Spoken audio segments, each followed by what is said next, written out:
You see, this group is doing the most optimal route. This is the most optimal route. If you don't know... Let's hope I don't pull... let's hope we don't pull the path, because that could easily happen.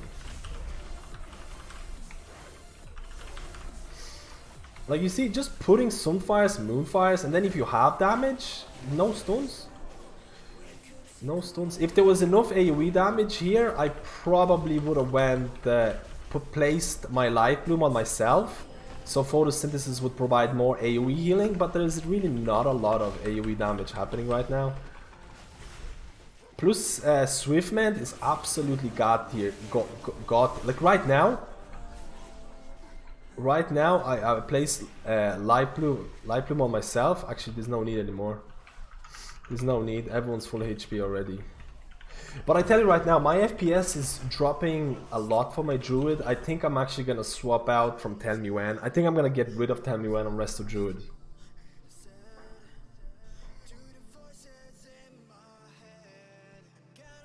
I think I'm gonna swap out because I think there's some kind of issues with my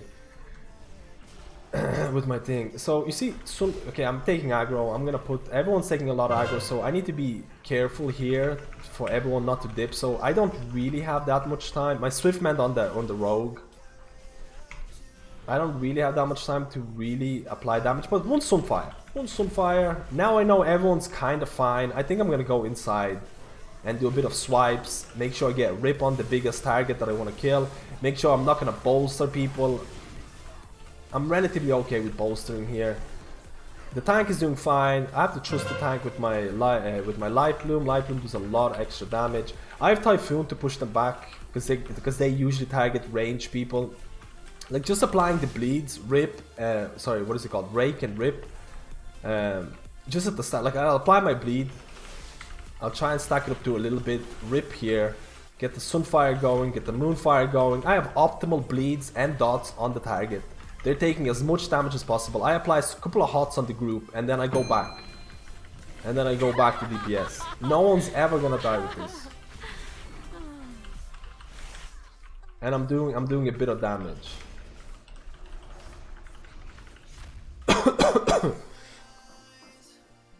The tank is a Brewmaster monk, so I know the Brewmaster cannot spike heavily anyways. So I'm pretty secure. You see, I have five combo points. I'm gonna try and apply it on this guy. Rip, rake on this guy. Get some of my combo points. Rip on this guy again. Sunfire on this guy because it was running out. Sunfire has a quite short duration. You see, people are fine. They're at 70% HP. No one's ever gonna die on this week at 70% HP.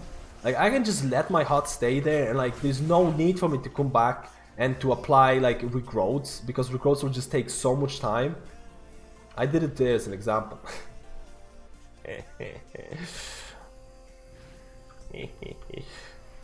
Again, the pull is happening. Usually at the start of the pull, I like to iron back the tank in poke scenarios, because a lot of the tanks have this ramp up happening at the start of the pull. A lot of the tanks need to get like runing power, or they need to get some kind of a energy or whatever. So usually the hardest part is the start of the pull. You can see the tank is taking quite a lot of damage, but he has used a couple of things. I'm a bit scared about going inside.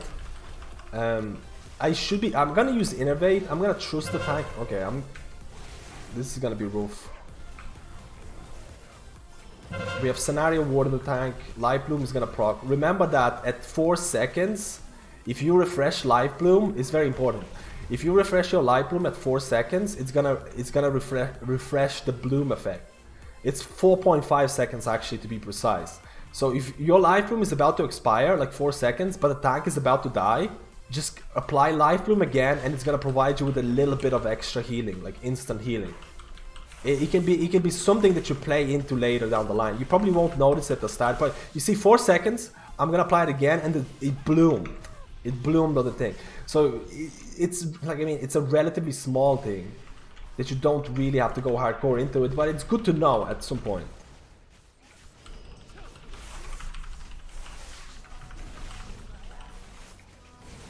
My swipe, boys. Wait, do I have current and current segment? If the Kahunis run out, I can always have my Ursak Vortex, but there hasn't been an issue with Kahunis yet. There hasn't been an issue with it yet. Again, Scenario Ward is absolutely insane for tank healing because of how Mastery works. Like you see that I had Rejuvenation, I had Light Bloom, I had Scenario Ward, and I had Spring Blossoms both, and then I pressed Swiftman. Do you know what the hell happened after that? The person was full HP. Do you know why that happened? Because I had like 6 stacks of Mastery proccing there. So all of a sudden having this amount of hots on a target and then using Swiftman, your Swiftman is literally going to get them instant HP. Like, it's just gonna be instantly on it. That's why I like Scenario Ward a lot, because it provides that extra thing. Now, the problem is I don't have that Azeroth trait that every time I Swiftmend is gonna apply a hot on the tank. If I had that, that's also additional healing on the tank.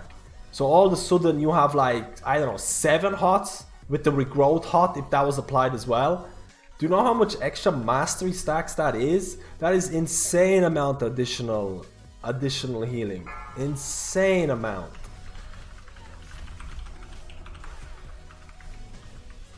Okay, so this, if the ads are gonna, like you see, this is the thing. If you're gonna kill the ads, it's gonna bolster really bad. So no AoE. They're actually doing a pretty good job to prevent the AoE, because there's so many classes that is for whom it's really hard to do that. Now the rogue did get hit by it. I'm a little bit scared to go inside because of the traps, but I can go inside now. Now the boss is gonna die. I'm not gonna apply a rip. I'm gonna go using Ferocious Bite here instead, because 20 seconds of rip on a mob that's about to die is very wasteful.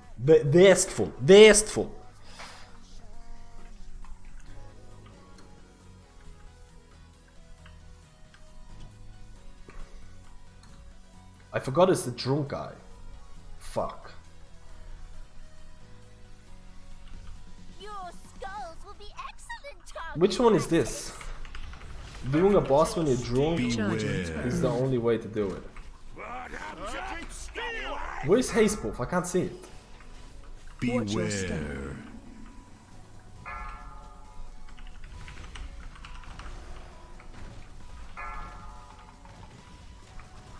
You see, Swiftman, save Swiftman all the time. When you feel that, is there a buff here? Beware. Save Swiftman all the time when you feel like this is gonna be a crit buff right now. I didn't have my Spring Blossom, so okay, I'm gonna get my crit. It's kind of hard to see with again, applying Sunfire and Moonfire on these targets is key. I shouldn't have used my Swiftman there. I shouldn't have used my Swiftman there, because the person was about 70% HP, had no chance of dying, and I've used it for no real reason. Now if someone goes really down, it would have been a problem. Again, I have a couple of haste trinkets that I can activate. Again, this boss does swirlies, and standing in this swirly is gonna give me a haste buff because of my weak aura tells me. If you don't have that weak aura, don't trust your instincts. Get the weak aura that helps you with that. Okay, there's another haste buff coming in. Where? There's the haste buff. Like you see, I'm doing 7k overall damage, which is very little. This buff is not gonna give you anything, so you need to stay a bit further away. Again, Sunfire is about to run out. Need to refresh some of the buffs on the targets. Get that Spring Blossoms buff. I have a trinket popping up. No reason to attach it right now. And that's an easy 7k overall damage with minimal amount of effort. It's just trying to get basic buffs from that boss. Okay, so we're going for the last boss first. Last boss can be pretty annoying on Tyrannical, on higher Tyrannical keys. Just do the second Shroud. Okay, they're doing this one first. Again, Sunfire, nothing's really happening. Okay, the Rogue is dying. I'm applying my Swiftman on him. Again, I try to maintain Swiftman there. I usually Ironbark pretty often in dungeons, on Pug dungeons, but there's no communication. I don't like to hold on to it too much. I usually, like I mentioned before, I Ironbark at the start of the pull just because to prevent that additional damage. Brewmasters are pretty good with keeping their 100% of avoid. You know, Brewmasters can keep 100% of their mitigation up with relative ease, so it's not that big of an issue. But if you're playing with other tanks, it can legitimately be a problem to keep it up. I don't think these mobs usually do a bit of single target damage, but it's not too bad, especially this guy is really high HP. Again, my issue in this dungeon is I'm not using Innovate enough. I should be using Innovate, and I should be going... You see how much there's actually a lot of damage happening on the tank. So I'm gonna try and get as many hots on the tank as possible. Again, I should be using Innovate more often to get that additional damage, which is another thing that I can improve on. But I don't play Druid as often. Like, let's go now. Let's use Innovate here. Let's apply some of these stacking. Let's apply everything. You see, my energy is not going down at all. My energy is not going down. I can spam as much as I want until my Innovate comes off cooldown. Let's go. Again, if Kahunis go out of hand, I have my Ursoc Vortex. If they run out too much, they're gonna be brought back in. But of course, Frost Mage and the slows that the Frost Mage provides are far too good. It's one of the reasons why they're really good at dealing with Kahunis and stuff like that. So there's no issues whatsoever. Now this boss is a little bit annoying in terms of how you stack it. Think you can stand against How you stack me, it. swine? Allow me to educate you. You can see I have max stacks already. Now as a druid, you can actually take care of all of the ad spawns. And what do I mean by ad spawns? There's going to be an ad coming around from here. Now I don't actually have this keybinded, which is actually going to be really embarrassing, but I need to keybind this for later on. Beware. But there's going to be an ad spawning any second now. 4 seconds. It spawns here, I just go in and I root them, and the ad is just gonna die. And I can do that every single time without any issues whatsoever. Because the ad is gonna die, explode by itself. And you can carry that in this boss fight. You can carry that, absolutely.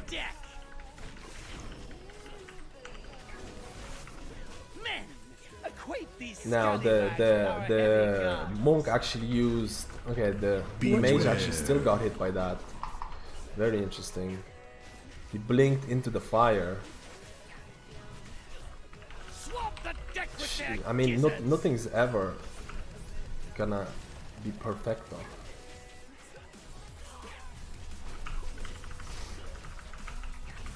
Technically a mage can also frost over it if they want to. Wow, man, that was a big explosion. This is gonna suck.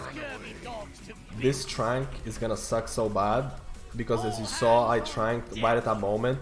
I knew that was gonna happen. I wanted to get a couple of ticks off. I'm gonna put Light Bloom on myself. So my tranquility, well, tranquility is over now, so it doesn't even matter. But I'm gonna put Light Bloom on myself. And try and heal up the members. Now this red shit is supposed to go off right now. Swap the deck with their gizzards. Now if I get caught here with the fire shit, this is gonna be really bad. Because if I get caught ahead of the thing, you see the damage that's happening right now is actually from the thing, from the orbs. On deck.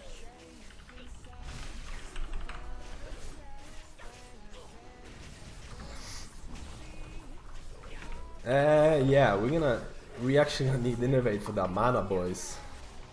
We were not very good at keeping it up. We're not very good. We're gonna use it to get those extra DPS here because it shouldn't be an issue. You shouldn't really run really fast. I kind of made a mistake a couple of times running really fast with the debuff. You shouldn't do that. You should do it quite slow, but I wasn't really optimizing it that well. Now we're gonna finish up the last boss. Let's do it, boys! The second boss is actually so easy without... Yeah, the boss... I can't remember what the boss is called. The second boss that does this insane single target damage on random members that can almost one-shot on these like 17 or 18 keys. Oh, he's doing a big pull here. This guy also, yeah, okay. Like there is actually two. There were actually two infested there, so there is a chance. Okay, the infested got CC'd straight away. The two infested got CC'd. I'm gonna remove this debuff off the thing, so that's actually handy. That's actually pretty handy. But usually in Pug scenarios, if you CC an infested and then an additional mob is pulled and that trash pack hasn't infested, it's usually bad. It's usually a wipe in Pug scenarios, but that was a very quick CC there. I was kind of reaching for my Mistweaver Monk's Paralyzed there. I mean, I could have rooted, but we have a lot of CC here as well, so that's not bad. But if there was a lack of CC, could have been an issue. But overall, pretty nice. So now we're gonna try and kill the infested at the same time, which is the usual, which is the very usual way of dealing with infested in the infested weeks, is that you wanna try and group up infested mobs together because they don't heal each other. The only time the infested mobs heal other mobs or other infested mobs is when a mob becomes infested via lack of, you know, when the worms actually get to there. So I think that's actually a bug, but Blizzard never addressed it. So that's really annoying when infested heals infested mobs, but that doesn't happen if they're already infested. So that's the usual way that everyone does keys, is that they try to group them up. Try to group up infested mobs together, because that's the most optimal way to shave off a couple of seconds out of a run. Okay, I had to Ironbark the tank there. I'm gonna try and make sure that the tank is gonna get the Spring Blossoms hot, because again, Spring Blossoms hot is... It might not heal for amazing amounts. It heals for decent amounts, but that's not the deal. It's all about that mastery stacks. This ad is coming after me. I'm gonna Typhoon. I should have suited the mob, because if you suit the mob, they don't actually chase you anymore. So it's really handy. Again, people are not stepping into my Spring Fluorescence, so I need to make sure that it's placed better. Like, I'll be honest with you, I could easily right now try and put an Innervate and try and do some of that AoE. Everyone's pretty even HP right now. And then run away. And everyone, the bolstering didn't really do much here. So now the hardest part of the boss is coming into play, and that is the Piglet. The Piglet squad, dudes. Getting a pig is arguably the hardest thing in World of Warcraft. And if you can do that, again, Ironbark at the start of the poll, I see the tank taking it, you know, getting hit a little bit more. Applying that Sunfire, applying Moonfire on bigger targets. I can't really AoE. I'm gonna try and focus on the single target here. This is the first time I'm using Solar Rod, just because I don't wanna... I kinda wanna be close to the pig when it comes down. Ah, failed.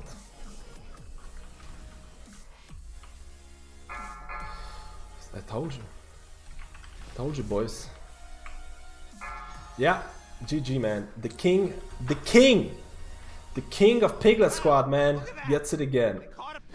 So now this mob is actually very easy, because not the boss, the mini boss, it's not affected by Fortified. It's not affected by Tyrannical. It's affected by Fortified. It's a weird thing that Blizzard does sometimes, where some of the bosses or some of the boss abilities are not being affected by Tyrannical. Instead, they're being affected by... The same deal is into Temple of Citralis, the third boss, Galvanax or whatever his name is. I always forget it. The pillars are affected by Fortified, and the pillars need to be sold. So Fortified Temple of Citralis can be... that boss can be extremely hard. Which is just silly, if you really think about it. You see that the tank was taking a lot of damage, but I had so many hots in the tank that there's no way the tank was ever gonna die. There's no way the tank was ever gonna die on that one. So I actually like to keep my Innovate for this one, so I can do more damage and try to beat a DPS, but unfortunately I don't have it right now. And I do have to keep some amount of hots, and I do have, like, the time that I place hots is when I have to refresh my Sunfire and Moonfire. When I have to refresh those, I also place a hot on the target. Or when I run out of energy. Because depending on your haste levels, because energy is affected by haste, you won't be able to, you know, apply rake or rip or apply your combo points all the time because your energy is going to run out. So it actually works pretty well for Resto Druids in terms of the damage that they do, because they can go inside in the kitty form, they can apply their bleeds, they can use up all their energy, and usually at that time your Sunfire or Moonfire is going to drop off the target anyways, or someone needs healing. So once you don't have enough energy, you go out of your form, you apply those Sunfire, Moonfires, you apply the hots on the people that need healing, and then you go back. And usually your energy is going to be full. So you have this, like, you know, a really well synergized DPS / healing, almost rotation that you have for majority of the fights. Now this is gonna be dodgy because a lot of the time people will want ranged DPS to I should have applied innovate and done it. They want ranged DPS to kite the sharks, and I probably will do that. I'll just try and kite any of the DPS that get the shark. I'll try and get it off them. Here, come down here, and I'll try and get them to the red debuff. But the problem is, okay, I won't get them to the red debuff. The tank should be moving the boss, so I could actually get there, but it's fine. I can just kite it because they're so easy right now. I'm gonna try and get it off this guy as well. Okay, he came down. Run away. Okay, the mage is gonna pick it up here. Like you just want to run them over the red stuff, and that's it. Like it's super easy. One red stuff and that's it. I think there's a shark in melee. I can't remember. I can't see. No, there isn't. It's fine. You see, he also picks up the sharks. So you never ever want to be in between the shark and the boss. You never want to do that. You never want to be in between that, because he picks up. Okay, the mage was about to die. Okay, the mage is dead. I don't know how the mage actually died. But, of course, I am a Resto Druid. I can res. I'm actually not sure how the mage died. I'll check it out later on. Okay, I'll pick up this shark. Come down here. Run away. Oh, no.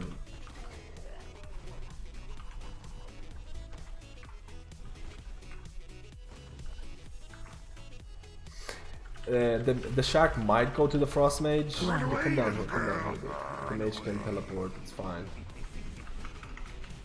I forgot my... You have to keep the basics going. Spring blossoms or fluorescence on the melee. Okay, you see that the thing is going towards the mage. I nearly made a mistake there of getting in between the boss. Run away. Like, this boss has been made so much easier. These sharks used to chase you so much faster. Like, it was legitimately really hard to do. Like you can see, I'm trying to maintain Sunfire and Moonfire at all times on the boss, because it will give you a bit extra DPS. You see the melee got hit there because they didn't anticipate that. But overall, it was a pretty clean run for a 2-chest run. A 2-chest run, pretty clean. A very decent push.